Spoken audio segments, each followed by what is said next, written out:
Most of the event managers and event planners think about this big thing, about the very famous speaker, the very famous DJ.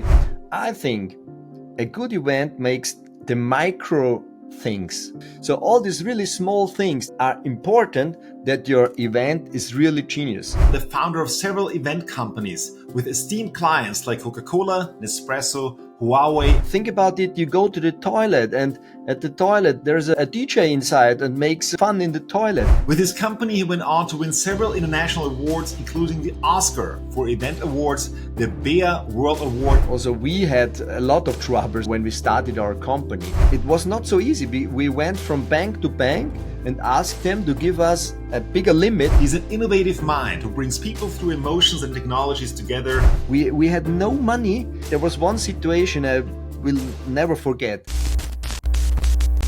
Hi, welcome to the Ronny Leber Show, where every week we bring you inspiring stories of success and overcoming obstacles from the worlds of sports, business and entertainment. To get your regular dose of inspiration, click subscribe and hit the notification bell. He grew up in a little village in the east of Austria. He's a passionate skier and sailor and was always drawn to events. He worked in the event industry since finishing school. What started out as an intern event manager at Coca-Cola went on to become the founder of several event companies with esteemed clients like Coca-Cola, Nespresso, Huawei, and many more. With his company, he went on to win several international awards, including the Oscar for Event Awards, the Bea World Award in 2021. He's an innovative mind who brings people through emotions and technologies together. I'm excited and delighted to have him on the show today. Joining us live from Vienna, Austria, please welcome, here's Tommy Kenyeri. Woo! Yo, hi Ronny. Thank you for this warm welcome. It's a big honor for me to be in the legendary Ronny Leber Show. Thank you so much. Thank you, Tommy. I'm excited. And today we'll not only talk about what it really takes to create an emotional experience for someone else, also what is necessary to create successful events, how the whatever it takes philosophy has shaped your life and what it requires to work with some of the most well-known brands in the world and also, of course, some of the most well-known actors. But before we actually get into all of that, when you look at your life today, and think back at your journey, was that what you had imagined when you were a kid? Definitely not. It was a dream for me to become a business owner, to work with big brands. But now I'm really work with big brands, with famous persons. And so it's a big honor for me to do this. When I was in school, my mother always said, you have to learn this and you have to learn that. And I said, why? I will become a millionaire. I become my own business. And if I have my own business, I can do what I want and I can have party when I will have party and I can have holidays when I will have holidays. And now I'm a business owner and I know it's not so easy to have a party when you like to have party, and it's not so easy to have holiday when you will have to have holidays, because you have a team, you have employees work for you, and you are responsible for a big team. And it's not so easy to work every day on his dream, to be free and to have a lot of money and have a lot of time. Wow. And that's quite something, because oftentimes we imagine something different as a kid than it later turns out to be. But at the same time, also having known you for more than a decade now, I know that for you, it's always important to make others feel great, to create an emotional experience for them. So I'm asking, what actually is necessary to create an emotional experience for somebody else? I think it's very necessary to bring some dream situations in the mind of the people. Because for everybody, emotional experience is something different. For someone, emotional experience needs loud emotional music to be in a good mood. The other one loves good food and he has his emotional experience. So I think you have to think about your target group, about what do the people inspire. And if you find this out, you can build an emotional experience for people. But the problem is it's not so easy to find out what inspire people. That's why we often spend a lot of time to learn the target group of our brands, to learn a lot about what drives these people on, what empowers them, what gives them emotional things. This is what I think, that you really have to learn a lot about your target group and about people if you build an emotional experience for them. Wow, that sounds fascinating. How do you actually do that? Because I think that's the key, of course, in order to actually create an emotional experience, as you said, is to really find out what moves the other person, what actually triggers them emotionally, what is something that ignites their passion. And of course, the better you know somebody, the easier it gets. So how do you get to know the target audience of your events, especially if you're not just creating them where you are part of the target audience, but for another brand that actually has their own target audience? How do you figure it out? Mhm. First of all, each brand has a target group. Yeah, you can find his target group on social media. You can find them on their events. You have to look all the time on this target group. So we watch all the time on their social media reactions. We look what social media reels work good with them, which are not so good. And then we look, okay, what kind of fears they have, what kind of wishes they have. When we report all the fears, all the wishes, we think about, okay, what emotional experience can we build that they have no fears, or we can make the dreams come true. And if we know all that, we can build a really emotional experience for them. Okay, so knowing their dreams, knowing their desires, knowing their wishes, what they really have inside, and also watching and observing their social media. We're going into more of the event planning in a little bit, but just looking at your journey. Mhm. When you started out after school, you went into the event business. You did an event-based study at university, and parallel to that, you started to work as an intern event manager for Coca-Cola. And when you look back at those early years, what were your biggest learnings for you in the beginning? There was a little step between the school and the Coca-Cola job. I worked as a snowboard instructor. As a snowboard instructor in Saalbach-Hinterglemm, I learned a lot there. I learned a lot about the tourism. I learned about inspire people. I learned a lot about parties. I learned a lot about different cultures, because there were a lot of people from Holland, from Germany, from Belgium, from Scandinavia. And so I learned a lot of different cultures. Snowboarding was my thing, and I loved winter sports. And during my study, I started to organize snowboard events. I didn't organize snowboard parties or big snowboard jump competitions. I organized snowboard trainings for professional snowboarders. It's not so easy. This is 30 years ago. At this time, nobody has a knowledge about sponsoring or have some professional trainers there. We had no money to pay the trainers.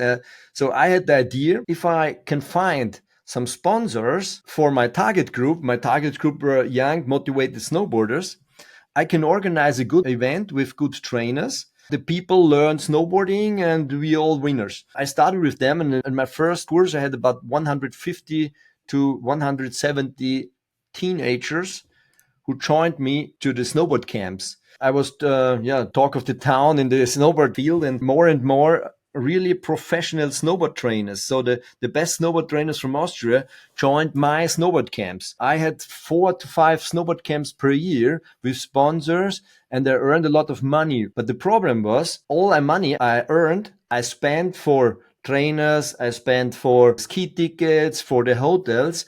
And at the end of the day, I didn't have any money in my pocket. I thought, okay, snowboard is my life. Events, I like it. But if I cannot earn money with events, it's not a good business. That's why I said, okay, I have to learn how I can make money with events. Years ago, it was not so easy because there were no university for events, nothing in this field. I found a university in Graz. They offered a course. Part of the course were event management. And I said, okay, this is my thing. I will go there. But then when I was there, I found out that they had no clue what is the program of this course. They So had no, they made it up as they went, basically, yeah, like in event business. they made they made it, they offered it, I bought it. But the problem was there was no plan, and they had no trainers, they had no coaches there. And they come to me and said, hey, you work in this business. Can you give us some names? Can you give us some coaches, trainers in the event business? Because we need professors, you need coaches there. Yeah. And I said, okay. Took out my phone. I went through my list and say, okay, this is one number. This is the second number. This is the third number. And then I started on the university with all my teachers, all my coaches were friends from me from the event business. So you signed up at university, and basically you created the university course while Yes. you were studying. I was really part of it. I was really part of it. We created the course for me. I think we were 45 students there in the first year, and we were the pioneers. So what did you learn in those? I mean, not just about events, but I mean, what did you learn? What were your learnings out of that? Because that is quite a unique situation. Yeah. I learned to be a pioneer. If you will reach a goal, you have to go your own path. You have to organize your program. I was there on the university and there was nothing. And that's why I said, okay, we will have students parties. We have to organize student parties. We will have specials in restaurants, in bars. We have to go there and talk to them. So we were the pioneers for all things we would have to get. We have to go there. We have to work for them. And we had, we did the pioneer work. And I think this pioneer work, this is the little small thing which comes every time in my life, every 2, 3, 4, 5 years, it comes back to be a pioneer. When I started to be in the event industry, I was the pioneer to organize snowboard events. I was the pioneer to have the perfect student life. Then in the event industry, we were the pioneers to organize different kind of events. We have no new ideas. We are loud in the industry. We are all the time. We have our reels. We have our YouTube channel. We are everywhere. And this is the pioneer work I always do. And I don't know if it's easy or good, but it's part of my life. Very fascinating. And I mean, now basically more than half of your life you've been in the event business. Why did you choose events? Why events? And what makes a great event? Yeah. I think I'm in the event industry because I always was fascinated from events. The big Olympic games, soccer games, music festival, sports events, Hahnenkammrennen, all these really emotional things in your life happen during an event. I'm really happy to be part of these moments. I am in the business since a really long time, and about 18 to 19 years, I was organized Summer Splash, and I was part of this moment in the life when people finish their school, when they have their graduation, when they are emotional on the peak of their life. If you can be part of these moments, these really emotional moments, this is what drives me on. It gives me power. That's why I really love events, and I will be in the event industry my whole life. Wow. And what makes a great event? A great event, I think it's very important to do the basic works so that people can easily come to an event. They have toilets, they have something to drink, they have something to eat. So really all the basics. If these basics are not there, you can spend a lot of money in really fascinated things. But the basics are very important. So if you And have, food, of course, for example, as well. pardon? Food, drinks, that Yeah, all of those all, basics. really all these basics. And if you do these basics really good, the people will be really happy. So, and then a great event for me is that, you know, most of the event managers and event planners think about this big thing, about this, I call it this macro thing. So, for example, the very famous speaker, the very famous DJ, or something like that. I think a good event makes the micro things. For example, when you come to a parking area with your car, there is a guy gives you the parking slot, wish you hello, welcome to the event. Here, this way, 500 meters, there is another guy who helps you to do this.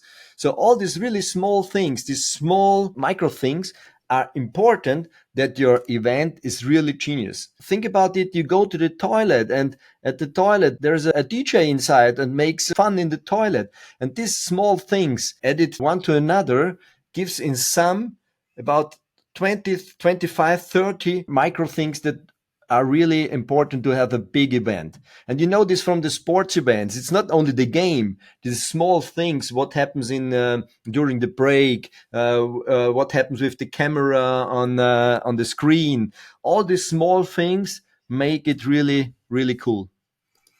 Wow, I love that, and especially also when you mentioned the DJ on the toilet, I had a memory back when I was at the high school graduation party myself in Ibiza, and we were at one of the big clubs there, Privilege is called, and I remember I went.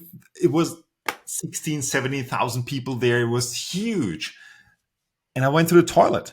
On the toilet was a DJ playing. Yeah. And I was like, what the hell is going on here? I forgot most of that evening, but I will never forget that there was a DJ at the toilet, which was just incredible. It Yeah. was really, really cool. You also know these restaurants where in the kitchen is the VIP area. Yeah, because at the kitchen there are the really cool people are there. They get some special food, they have some special drinks. They are not in the official VIP area. They are in a special VIP areas, and these small things make it really, really great. It makes it to a big experience for people. Mm. Yeah, like also in I think the Icarus restaurant from Red Bull in the hangar in Salzburg. It's also where they have this kitchen table, Yeah. which is a very special experience. So coming back to what you already mentioned, Summer Splash. Summer Splash is, or at least used to be, the biggest high school graduates party of Europe, where there were 3 weeks in Turkey, 12,000 high school graduates. It was just an insane long party. Like each high school graduate was there for 1 week, and the next one, and then the next ones. And well, you first started out as an employee there, and later on also you took over the whole thing basically as the agency, and also as the agency who ran it. And there were some very big stars of the business there. There was David Guetta, there was Pitbull, and so on. There were really huge names. What were the learnings for you? Because on the one hand, you had those huge names in terms of the acts on stage. On the other hand, there are huge names involved in terms of the brands that were also involved there. Because basically, a lot of the major brands in Austria and Europe were actually part of that. So what was the learning that you had there on the one hand to interact with all of those big names? Because I mean, they might have their own tempers in a way, but on the other hand, also to get everything under one hat, so to say. I think a big learning is that in the moment where the experience happens, the big name is not really important. The big name is important for sell tickets to bring the people there. But think at yourself. If you're in a good mood with your friends, and you're in a really cool scene, you have a good music, really cool people. It doesn't matter if there's David Guetta or, I don't know, DJ Max. Yeah, it's the scene, it's the feeling with your friends, with what happened at the moment, at the experience, the drinks you had before, all the situation. And this is a big thing I learned at Summer Splash. Summer Splash was the biggest party in my life. Really, I most of my friends I learned there to know in Summer Splash. In these 18 years, I did this game, and really a lot of business partners I met there. And but at the moment there at Summer Splash, every day every day there was this experience with all together, have drinks, have a good mood, have a good music, and feel free. And yeah, this is what I learned on these big events. And all the small things what I talked before, they pay in the attraction of the experience. The small things, yeah, that if the people will go to play a beach volleyball, they need a ball. You have to give them a ball. This is the perfect experience. If you have no ball, it can be the best scene in the world. It's so easy, but you have to think about all the little things, and all the little things together will become a big experience. I love that. And also, since we are talking about Summer Splash, because Summer Splash, as I mentioned before, in the beginning, you started out as an employee. Later on, or during the time at Summer Splash, you actually founded together with a business partner your own company. Your Yeah. own actually was back then a brand company, so to say. What made you change from being an employee to being an entrepreneur? For me, it was always the dream to become an entrepreneur. I worked for Summer Splash as a marketing manager. I found out that we sold a lot of sponsorings for companies. And I found out that the problem is that these companies, they pay you money for sponsoring, but if they pay you the money for the sponsoring, the next problem will start in their life. And the problem was, who will organize this sponsoring attraction? Who will learn about the target group? What will be the right attraction for this target group? This was my job. At this time, my founder and business partner, Lukas Schütz, come to me and said, hey, let's do this together. Let's organize for big brands brand experiences for the brands and brand experience for the people. So we founded Cash, the brand experience company. And yeah, from the brand experience for Summer Splash brands, it came to a company with an office in Vienna and an office in Zurich in Switzerland. So what I love about that is that there was already a proven business case. You already started because there was already something. You already had basically some brands in place. You had an event in place. You had a business case in place. Is this, on the one hand, a success formula for building a new business? And on the other hand, did you also have some early struggles or something that did not work the way that you actually planned it to work? I think it's easier if you have a success path, but also we had a lot of troubles when we started our company. For example, for me, it was no topic to think about cash flow. Because for me, I thought, okay, if I have a client who pays me 100,000 euro, I had an event and the difference, okay, it's for me. Yeah. But the problem is you get the signature for the event, and the event will be in 6, 7 months, and the money you get for the event is in 8 to 9 months. So, okay, for one event, it's okay, but you have 10. It's not so easy. The cash flow topic killed us at the beginning of our company journey. It's also now a big problem because now we have bigger projects with bigger budgets. So the cash flow topic is also now a big topic. But when I think back 10, 11 years ago, at the first year, we organized the Coca-Cola Christmas truck tour. For us, at this moment, when we started our company in the first year, we won the Coca-Cola Christmas truck tour. I have goosebumps now because at this moment, every event agency in Austria would like to win this event at that time. And we won it. And we got this event. It was a budget about 500,000 euro. For us, it was unbelievable. In the first year, we had a budget like this. But the problem was they paid us 6 months later. We started with our minimum deposit on our bank. We had about a frame from about 20,000 euro. Yeah, but we needed 300,000. It was not so easy. We went from bank to bank and asked them to give us a bigger limit. We found one bank in Austria, in the Volksbank in Weinviertel.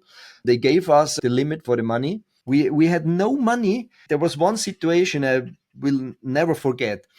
At the day with the Coca-Cola Christmas truck tour, we had big heaters there for the tent. The guy with the gas was coming. Okay, I bring you 1,000 liter of gas. You have to pay 1,000 euro. And they say, okay, can you give me an invoice? And they said, no, you have to pay cash. But the problem was we had no money on our bank. We have no euro. Yeah. So Lucas and me, we went to a private account and I was allowed to take 400 euros. And we asked some friends to give us 200 euro to pay this guy with the gas station. And on the other side, 1,000 in the VIP area and 8,000 outside on a live concert, have the biggest time of your life. And behind the scene, we talked about 200 euros with this guy to have a gas to heat the area for the tent. Well, and thank you so much for actually sharing that, because I think it's beautiful to see that it's not always as it appears to be. And even when you are successful and you're creating something incredible, then this is a big part, of course, of business in the beginning when you're starting your own business, especially when it's not just you, when there are other people involved. It's really about keeping the business going. And what you need in order to keep the business going is cash or cash flow. And, Yeah. and that's a brilliant learning. So, wow. Yeah, because Kudos. when you start the company, you think about your website, you think about the logo, you think about everything, yeah, and you think, okay, who can be our next client? But from if it was for me, I didn't thought about okay, when will I get the money from them? And you have Wow. big Yeah. companies. If you have big companies, you have contracts with them. They pay you in 30 days, in 60 days, in 90 days. It's very different. As bigger the company, as later you get the money. Wow. Yeah, of course. Because I mean, when you're just working for yourself, usually you get it quite faster. But if you really have something where there's a big thing behind it, so talking about events, once more, you have won several awards with your event company. What actually makes an award-winning event? Like one of them was even the Bear World Award, which is like the Oscars in the event industry globally. So, what makes an award-winning event? First of all, to win an award, you need a really cool story. And a really cool story is the client comes to you with a really, really big problem, which they cannot solve. And you have the great idea with your event to solve it. And at the end of the day, it's very successful. And if you have this story, it's you have a good chance to win an award. That we found out. Yeah. So, for example, as we won the event award for the Nespresso event, the idea was to open the first Nespresso brand lab in the world in Vienna. The problem was Corona was coming. They wanted to organize an opening event for about 150 to 200 people. Then Corona was coming and said, okay, we cannot do the opening. We open it, but there will be no opening ceremony. And we said, hey, why we cannot do the opening ceremony online? And they said, no chance. Nobody will look a opening ceremony for a brand store in Vienna online. And we said, why not? If we organize it so real that people feel they are part of the rooms, part of this show, part of this event, if we can give them the feeling, then they will come. And they say, no chance. And then I said, okay, give us a half day. At the end of the day, we deliver you a concept how we can do it. And it's no joke. Yeah. At the same day, we sit together. We had no time to write the concept or something.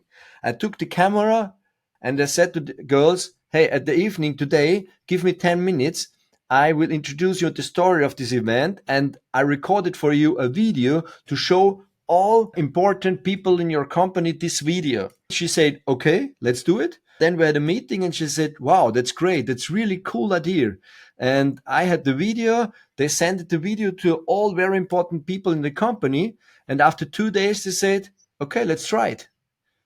And Wow.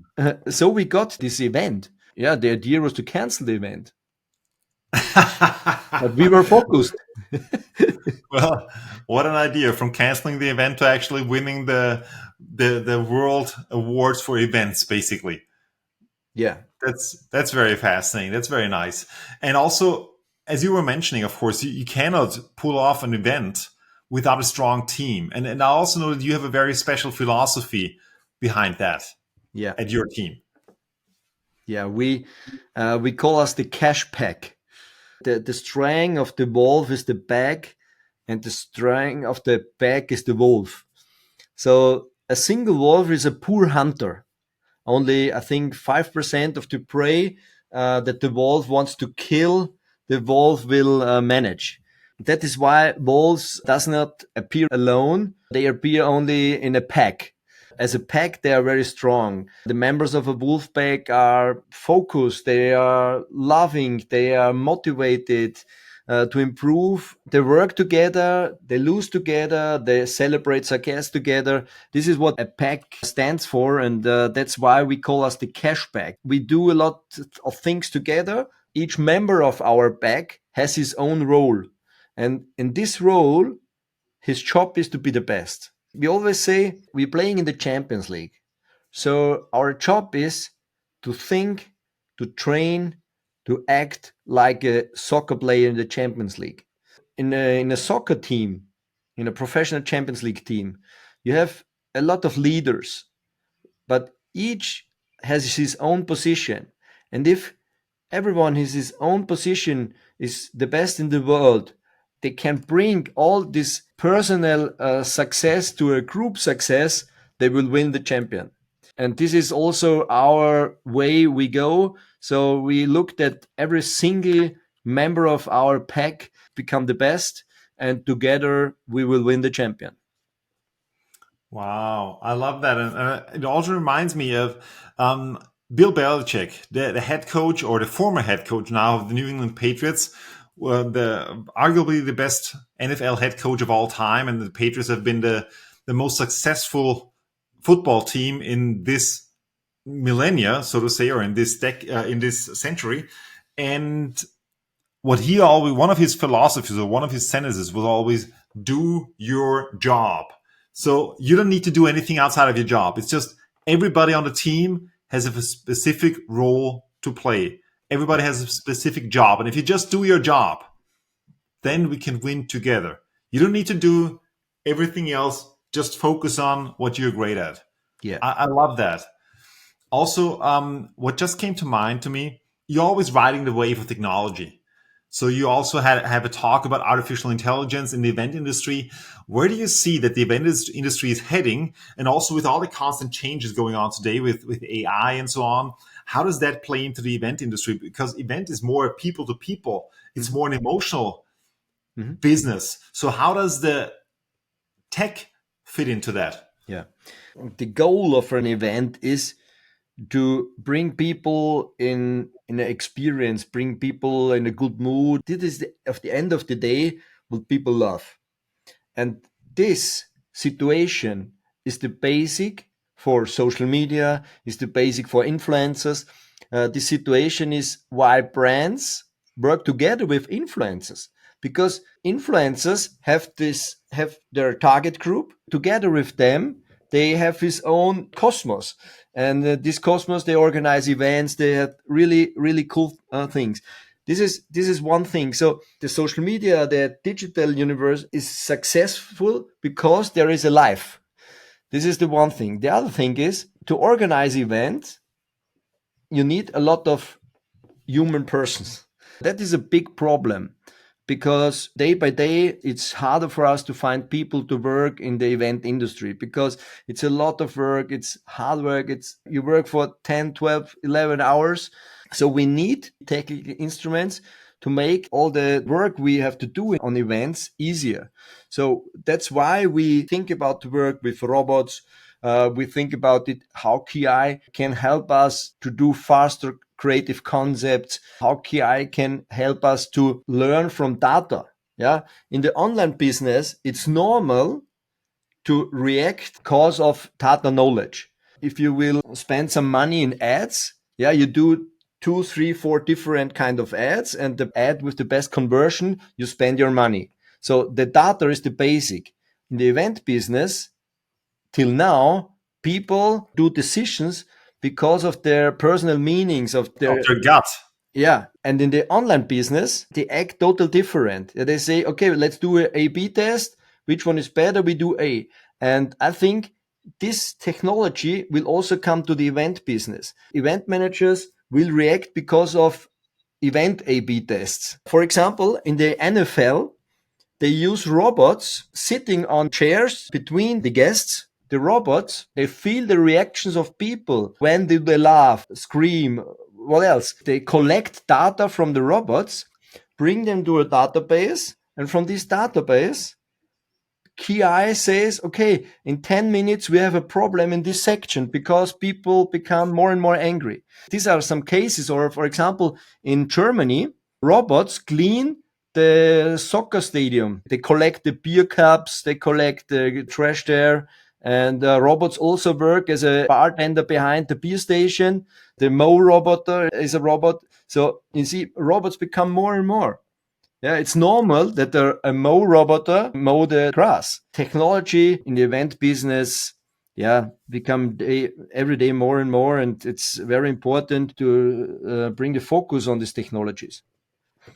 I think that's very fascinating because especially also when you're thinking about nowadays, there are also on Zoom and so on, there are technologies or softwares out there that immediately after a call, they can give you like, okay, what emotion was this person in? How was the mood of that person? How engaged was the person? What was the person saying and so on? Yeah. And if you bring all this technology to the event base or to an event also on a scale, it's going to be a total game changer because you can, in this moment, you can say, well, they're really excited or they're not, Yeah. or also afterwards you can analyze everything. Yeah. So that's Do you very know, interesting. the Truman Show, yeah, Yeah, and of course, the with Truman Jim Show, Carrey. there was this Rishi guy there, and he always controlled the emotions of the Truman, yeah, and they say, okay, now we need this music, now we need this and this, and I think this is, yeah, it's a little bit a crazy scene, but I think this picture in your head is the future of events.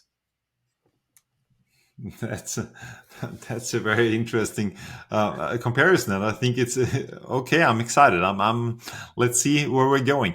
Talking about events. If somebody out there would love to work in events, what is it that you need to bring with you in order to be successful working at events?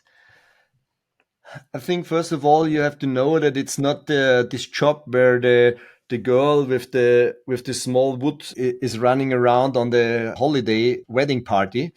It's more a really hard job. You have to work a lot. When you begin as an event manager, it's normal to work 20 hours because it's not so easy. If you're during the event is running, it's not so easy to say, okay, now I'm tired, I have to go home. You have to finish the event. So you need motivation. You need to be focused. You have to love these situations to work with people. You have to love it that it is busy. It's not a 9 to 5 office job. And I think more Mm. and more you have to learn digital things. Events become more and more digital. You have digital touch points. You have to think about social media, about performance marketing. All these things are in a digital world now. So it's not only this event manager where you do offline things. More and more you come to an online marketing manager. So this mix between offline and online is becoming more and more. I like that, and it's very interesting where we're going to be shifting. Since our time is coming to an end, if somebody get inspired, where can they find out more about you and also your company? Yeah. Yeah. Our company is in the German market. So we're in Austria, Switzerland, and Germany. We have 2 offices in Vienna and in Zurich. And you can find us on cash.com, where you can find all the information about our company. Yeah. You can write my contact under the video. If you will talk about events, if you talk about brand experience, contact me and we will talk about you, about your brand, and how we can bring your brand to life. Beautiful. Any last 30-second thought that you would like to leave us with? I think the future will be very interesting for the event business. I think events will become more and more important in our life, because most of our daily things we do are digital. We shopping digital, we order our food digital, and one thing we cannot do digital is to meet people, to have really good experience together. And that's why I think the event business is now not at the end, it's, I think, on the start. We will have a really, really great time in the event business in the next years. I love that. Thank you so much. Thank you so much for all your insights, for all your wisdom. Thank you for being with us today. Once again, give it up, Tommy Kenyeri. Woo! Well, thank you, Ronny. Have a nice day. Thank you to be part of your show. Thank you for sticking with us until the end. To make this content even more valuable for you, please leave a comment below and share your thoughts, and also share this video with somebody you care about who absolutely needs to see this. Thank you very much. Have an outstanding day and see you next time.